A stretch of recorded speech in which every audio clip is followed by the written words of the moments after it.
बिहार की राजनीति में एक नया अध्याय जुड़ा है। सम्राट चौधरी के मुख्यमंत्री बनने के साथ ही एक वर्षों पुराना किया हुआ वादा भी पूरा हुआ है।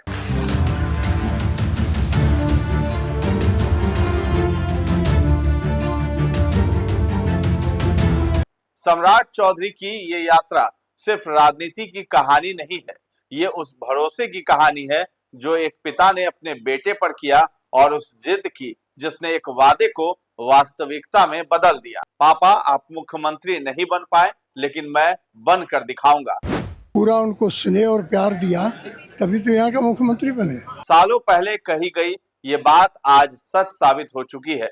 सम्राट चौधरी के बिहार के 24वें मुख्यमंत्री बनने के साथ ही ये सिर्फ एक राजनीतिक घटना नहीं, बल्कि एक बेटे के अपने पिता से किए गए वादे के पूरा होने की कहानी भी है। दरअसल जब यह खबर आई कि भारतीय जनता पार्टी ने सम्राट चौधरी को बिहार की कमान देने का फैसला किया है, तो उनके पिता शकुनी चौधरी की आंखें नम हो गई। ये उनके लिए ये पल सिर्फ गर्व का नहीं, बल्कि लंबे संघर्ष और उनके अपने अधूरे सपनों के पूरा होने का भी था।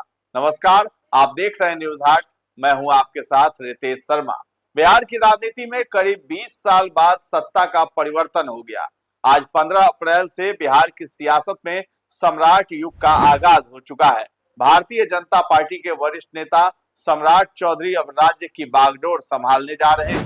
प्रदेश के 24वें मुख्यमंत्री के रूप में सम्राट चौधरी ने शपथ ली। उनके साथ दो डिप्टी सीएम विजय कुमार चौधरी और विजेंद्र यादव ने भी शपथ ग्रहण की है। शपथ ग्रहण समारोह सुबह 11 बजे लोक भवन में आयोजित था।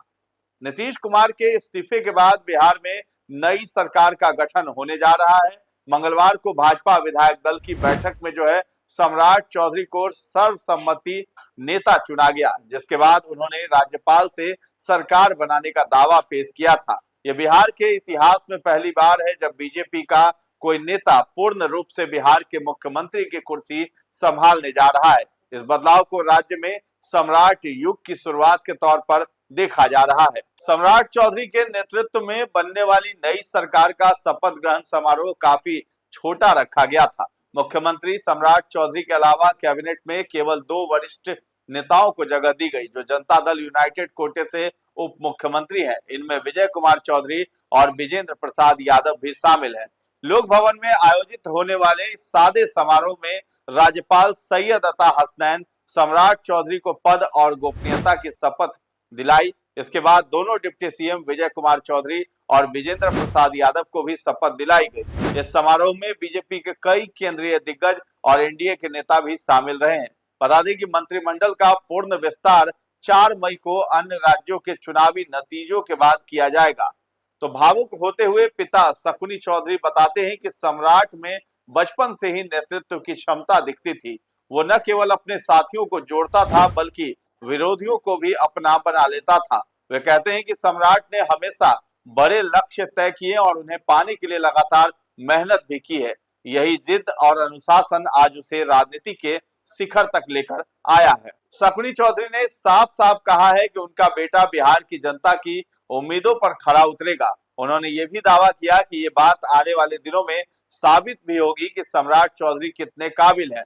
शकुनी चौधरी ने पीएम नरेंद्र मोदी और सीएम नीतीश कुमार का नाम लेकर कहा कि सम्राट चौधरी को इन दोनों का आशीर्वाद प्राप्त हुआ है, तो उन्होंने कुछ तो देखा होगा सम्राट चौधरी में।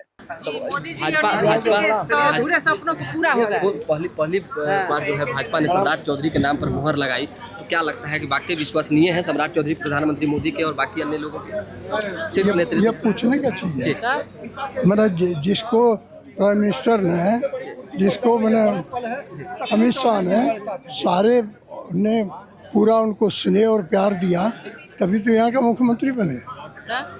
उनके बारे में चौधरी जी, जब आपने नींव रखी थी, सुशासन की सरकार की नींव रखी थी, आपको उम्मीद था कि सम्राट जी जो है उन उम्मीदों को पूरा करेंगे। बता दें कि शकुनी चौधरी का राजनीतिक जीवन आसान नहीं रहा है। उनका सीधा मुकाबला लालू प्रसाद यादव और उनकी पार्टी से भी रहा। वे एक मजबूत विपक्षी चेहरा थे, लेकिन उन्हें राजनीतिक साजिशों और विश्वासघात का सामना भी करना पड़ा। एक समय ऐसा भी आया जब उन्हें नेता प्रतिपक्ष बनाने का वादा किया गया, लेकिन बाद में ये पद रामाश्रय सिंह को दे दिया गया। इसके बाद बिहार की राजनीति में उथल पुथल का दौर भी शुरू हुआ है। इसी दौर में जनता दल के भीतर भी टूट हुई और कई नेताओं ने अलग राह पकड़ी। अंततः समता पार्टी का गठन हुआ, जिसने बिहार की राजनीति में एक नया अध्याय जोड़ा। लेकिन यह समय परिवार के लिए बेहद कठिन था। राजनीतिक विरोधियों ने उन्हें और उनके परिवार को निशाना बनाया। सबसे दर्दनाक दौर वो था जब नाबालिग सम्राट चौधरी को भी एक मामले में आरोपित बनाकर गिरफ्तार कर लिया गया था। यह घटना परिवार के लिए बड़ा झटका था। हालांकि बाद में मानवाधिकार से जुड़ी सुनवाई में पूरा परिवार बरी हो गया और सरकार को जुर्माना भी भरना पड़ा था। दरअसल जीवन का यही वो मोड़ था जिसने सम्राट चौधरी के भीतर राजनीति के प्रति एक अलग जज्बा पैदा किया था। सम्राट चौधरी को राजनीति विरासत में मिली है। पिता शकुनी लालू प्रसाद यादव के करीबी माने जाते थे। शकुनी चौधरी की गिनती बिहार के दिग्गज नेताओं में होती है। मुंगेर के तारापुर से 7 बार विधायक और खगड़िया के पूर्व सांसद रहे शकुनी चौधरी राजद के नेता थे, लेकिन बाद में उन्होंने पार्टी छोड़ दी। उनका प्रभाव मुंगेर क्षेत्र में काफी रहा है। निर्दलीय चुनाव जीतकर सियासी सफर शुरू करने वाले शकुनी चौधरी ने भी कई पार्टियां बदली हैं। वो समता पार्टी, कांग्रेस, राजद, जदयू और जीतन राम मांझी की हम में भी रहे हैं। 2015 में बिहार चुनाव हारने के बाद शकुनी चौधरी ने राजनीति से संन्यास ले लिया था। अब बात करते हैं सम्राट चौधरी की मां के बारे में। सम्राट चौधरी की मां का नाम पार्वती देवी है। वो भी एक राजनीतिज्ञ थी और तारापुर से विधायक रह चुकी थी। सम्राट चौधरी की मां पार्वती देवी का भी मुंगेर क्षेत्र में खासा दबदबा रहा है। उन्होंने 98 के उपचुनाव में समता पार्टी के टिकट पर तारापुर विधानसभा सीट से जीत दर्ज की थी।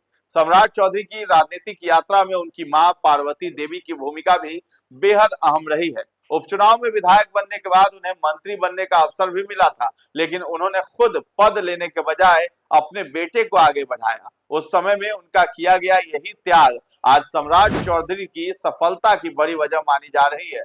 क्षेत्रीय राजनीति में सक्रिय रही पार्वती देवी का निधन 11 सितंबर 2022 को उनके पैतृक गांव लखनपुर में हुआ था। शकुनी चौधरी कहते हैं कि उनके बेटे की राजनीतिक यात्रा में उनकी पत्नी यानी सम्राट की मां पार्वती देवी की भूमिका बेहद अहम रही है। उपचुनाव में विधायक बनने के बाद उन्हें मंत्री बनने का अवसर तो मिला, लेकिन उन्होंने खुद मंत्री बनने के बजाय बेटे सम्राट चौधरी को आगे बढ़ाया।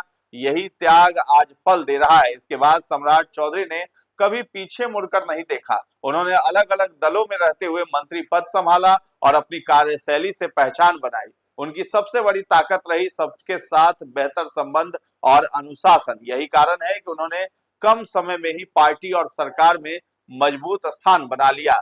सम्राट चौधरी का जन्म 16 नवंबर 1968 को हुआ था। सम्राट चौधरी का बचपन मुंगेर जिले के लखनपुर गांव में बीता, जहां उन्होंने अपनी प्रारंभिक शिक्षा पूरी की। इसके बाद उन्होंने मदुरै कामराज विश्वविद्यालय से उच्च शिक्षा प्राप्त की। वे कोयरी कुशवाहा समुदाय से आते हैं और राजनीति में 3 दशक से अधिक का अनुभव रखते हैं।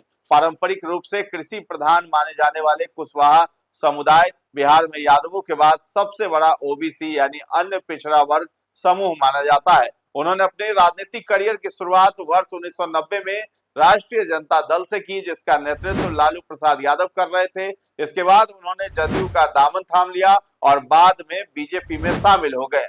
सम्राट चौधरी के व्यक्तिगत जीवन की बात करें तो उनका विवाह साल 2007 में ममता कुमारी से हुआ था। उनके 2 बच्चे भी हैं, एक बेटा जिसका नाम प्रणय चौधरी है और बेटी जिसका नाम चारू प्रिया है। उनकी पत्नी एक पेशेवर वकील है और पूरे राजनीतिक सफर में उन्होंने उनका मजबूती से साथ दिया है। बिहार चुनाव के दौरान भी वे प्रचार में सक्रिय रूप से शामिल रही और जनता से सीधे संवाद करती नजर आई थी। इसके अलावा वे समाज सेवा के कार्यों में भी सक्रिय रही हैं। तारापुर सीट से विधायक सम्राट चौधरी अब बिहार की कमान संभालने के लिए तैयार हैं, जिससे राज्य में बीजेपी का वर्चस्व और अधिक मजबूत होने की उम्मीद जताई जा रही है। सम्राट चौधरी के नाम एक अनोखा रिकॉर्ड भी दर्ज है। वो महज 19 साल की उम्र में राबड़ी देवी की सरकार में कृषि राज्य मंत्री बन गए थे। हालांकि ये उपलब्धि विवादों में घिर गई जब उनकी उम्र को लेकर सवाल उठाए गए। तत्कालीन समता पार्टी के नेताओं ने राज्यपाल के पास शिकायत दर्ज कराई थी कि सम्राट की उम्र मंत्री बनने के लिए निर्धारित 25 वर्ष से कम है। इसके बाद 1999 में तत्कालीन राज्यपाल सूरजभान ने उन्हें मंत्रिमंडल से बर्खास्त कर दिया था। उन पर जालसाजी और गलत हलफनामा देने के आरोप में मामला भी दर्ज करने का आदेश दिया गया था। विपक्ष ने कहा कि वे 25 साल के नहीं हैं, उम्र के चलते मंत्री पद से इस्तीफा देना पड़ा। लेकिन इस विवाद से रातों रात सम्राट चौधरी बिहार में मशहूर हो गए और युवाओं के बीच वे एक जाना माना चेहरा बन गए। 2010 में विधायक बने और आरजेडी के युवा चेहरा बनकर उभरे, जिसके चलते आरजेडी के मुख्य सचेतक बन गए। बिहार के सियासी मिजाज को देखते हुए सम्राट चौधरी ने 4 आरजेडी विधायकों के साथ पार्टी छोड़ दी थी और जदयू में एंट्री कर गए थे। बीजेपी से जदयू का गठबंधन टूटने के बाद 2014 में नीतीश कुमार सरकार अल्पमत में थी, जिसमें सम्राट अहम रोल अदा कर रहे थे। सम्राट का यह कदम उन्हें जदयू का चौधरी बना दिया था, जिसके बाद मांझी सरकार में भी वो मंत्री बने। जीतन राम मांझी के बाद नीतीश कुमार दोबारा से सीएम बने तो सम्राट चौधरी को कैबिनेट में जगह नहीं मिल सकी। जदयू में बहुत ज्यादा राजनीतिक तवज्जो नहीं मिलने से सम्राट चौधरी का नीतीश कुमार से सियासी मोह भंग हो गया, जिसके चलते उन्होंने जदयू को अलविदा कह दिया। इसके बाद बीजेपी का दामन थामा और फिर पलटकर कभी नहीं देखा। बीजेपी में शामिल होने के बाद उनका कद तेजी से बढ़ा और उन्हें प्रदेश अध्यक्ष जैसी महत्वपूर्ण जिम्मेदारी सौंपी गई। उन्होंने समय समय पर नीतीश कुमार के खिलाफ कड़ा रुख भी अपनाया, जो राजनीतिक गलियारों में चर्चा का विषय बना रहा। बीजेपी 2014 के बाद से देश की राजनीति में तेजी से उभरी और यूपी में केशव प्रसाद मौर्य पार्टी के प्रदेश अध्यक्ष बने तो सम्राट चौधरी का भी सियासी मिजाज बदला। यूपी में बीजेपी की सरकार बनते ही सम्राट का मन जदयू से हट गया था और केशव प्रसाद मौर्य के जरिए से अमित शाह से मुलाकात भी हुई। बिहार में बीजेपी को आत्मनिर्भर बनने के लिए, वोट बैंक बढ़ाने के लिए एक मजबूत कुशवाहा नेता चाहिए था, जिसके लिए सम्राट फिट बैठे। 2017 में बीजेपी का दामन थामा और 2019 में नित्यानंद राय जब पार्टी के प्रदेश अध्यक्ष थे तो सम्राट चौधरी को उपाध्यक्ष बनाया गया। इस तरह बीजेपी में उन्हें पहली बार पद मिला, जिसके बाद पार्टी नेतृत्व के साथ उनके रिश्ते मजबूत होने लगे। 2015 में ही वो चुनाव हार गए थे, जिसके चलते बीजेपी ने उन्हें ओबीसी चेहरे के तौर पर स्थापित करने के लिए विधान परिषद भेजा। नीतीश कुमार बीजेपी के साथ मिलकर सरकार बना चुके थे, लेकिन बीजेपी खुद को बिहार में मजबूत करने की दिशा में आगे बढ़ने का फैसला कर चुकी थी। ऐसे में सम्राट को सियासी तौर पर आगे बढ़ाने का काम शुरू हुआ। नीतीश के अगुवाई वाली एनडीए की सरकार में उन्हें पंचायती राज मंत्री भी बनाया गया था। नीतीश कुमार ने बीजेपी के साथ गठबंधन तोड़कर आरजेडी के साथ मिलकर दोबारा से 2022 में सरकार बनाई थी, तो बीजेपी ने उस समय सम्राट चौधरी को आगे बढ़ाने का फैसला किया, जिसने उनकी राजनीति को सियासी बुलंदी तक पहुंचा दिया। सम्राट चौधरी विधान परिषद में नेता प्रतिपक्ष बने। इसके बाद साल 2023 में सम्राट चौधरी बीजेपी के प्रदेश अध्यक्ष भी बने तो सम्राट चौधरी ने मुरेठा यानी पगड़ी बांधी। उन्होंने नीतीश को हटाने की कसम खाई। सम्राट चौधरी के इस आक्रामक तेवर से उन्हें रातों रात भाजपा का जुझारू चेहरा माना जाने लगा, जिसने उन्हें एक राजनीतिक मजबूत नेता की पहचान दिलाई। एक निडर और बड़े जन नेता के रूप में सम्राट का कद बहुत बढ़ा। बीजेपी ने कोयरी कुशवाहा समाज को साथ लाने का जिम्मा दिया, जिसे उन्होंने बखूबी तौर पर निभाया। नीतीश कुमार के सबसे मजबूत वोट बैंक लव कुश में सेंध लगाने में भी कामयाब रहे, जिनको बीजेपी के करीब लाए। तो बिहार की सियासत में सम्राट बीजेपी के कुशल रणनीतिकार और पिछड़े वर्ग के चेहरे के रूप में आगे बढ़े हैं। नीतीश की एनडीए में वापसी पर सम्राट चौधरी को भाजपा कोटे से उन्हें उप मुख्यमंत्री बनाया गया। उन्होंने रामलला को पगड़ी सौंप दी और नीतीश के सियासी उत्तराधिकारी के तौर पर खुद को मजबूत करने में जुट गए। डिप्टी सीएम रहते हुए सम्राट चौधरी सत्ता के एक मजबूत प्रशासक और भरोसेमंद विकल्प के रूप में उभरे हैं। इसका नतीजा था कि 2025 के चुनाव में सम्राट चौधरी विपक्षी दलों के निशाने पर रहे। इसी का नतीजा था कि 2025 की जीत के बाद नीतीश कुमार ने सम्राट को डिप्टी सीएम फिर से बनाया और अघोषित तौर पर अपना उत्तराधिकारी बताया। बीजेपी विधायकों ने उन्हें सर्वसम्मति से अपना नेता मान लिया था। तो नीतीश कुमार के सीएम रहते हुए सम्राट चौधरी ने खुद को उनके सियासी उत्तराधिकारी के रूप में आगे बढ़ाया है। बिहार में ओबीसी राजनीति ने भी उन्हें सियासी बुलंदी तक पहुंचा दिया है। तारापुर विधानसभा सीट से जीतकर सम्राट ने अपना सियासी जनाधार साबित कर दिया। उन्हें साबित करना था कि वे जनता में लोकप्रिय हैं।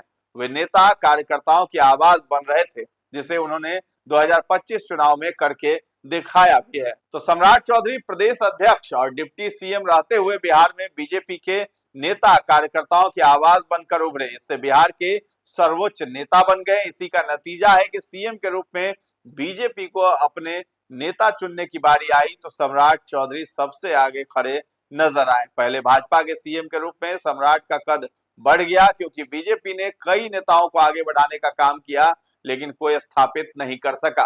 तो सम्राट चौधरी के पिता शकुनी चौधरी बताते हैं कि मुख्यमंत्री बनने के बाद भी सम्राट का व्यवहार नहीं बदला है। वो आज भी उनके सामने बिना अनुमति के बैठते नहीं है। किसी भी गंभीर फैसले से पहले सलाह लेते नजर आते हैं। जब घर पर होते हैं तो पूरा परिवार साथ बैठकर खाना खाता है। राजनीतिक व्यस्तता के बावजूद परिवार का रिश्ता उतना ही मजबूत आज भी बना हुआ है।